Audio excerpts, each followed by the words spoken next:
وخلاص هتحصل فتنة بين المسلمين، يطلع سيدنا أبو بكر من وسط الفتنة ويخطب بالناس ويقول لهم أعظم خطاب عرفه التاريخ. السلام عليكم ورحمة الله. طبعا ما ينفعش أبدأ سلسلة أعظم الشخصيات في الإسلام وما يكونش على رأسهم أبو بكر الصديق رضي الله عنه، وأعظم الشخصيات بعد الرسول صلى الله عليه وسلم والأنبياء. أول حاجة لازم تكون عارفها عن اسمه، هو اسمه عبد الله بن عثمان بن أبي قحافة القرشي.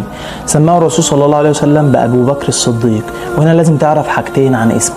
سماه الرسول صلى الله عليه وسلم بأبو بكر لتبكيره في الدخول في الإسلام، وسماه بالصديق لأنه الوحيد اللي صدق الرسول صلى الله عليه وسلم في رحلة الإسراء والمعراج. لما أهل قريش اجتمعوا وراحوا لأبو بكر الصديق رضي الله عنه وقالوا له: يا أبا بكر، إن صاحبك يزعم أنه أسري به من المسجد الحرام إلى المسجد الأقصى في ليلة.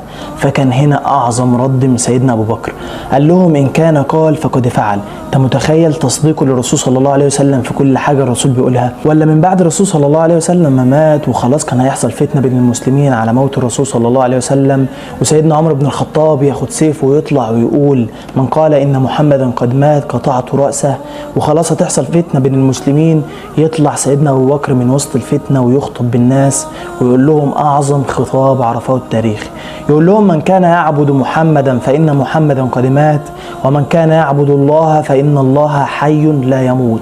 ويقرأ عليهم قول الله عز وجل: وما محمد إلا رسول قد خلت من قبله الرسل أفإن مات أو قتل انقلبتم على أعقابكم ومن ينقلب على عقبيه فلن يضر الله شيئا وسيجزي الله الشاكرين.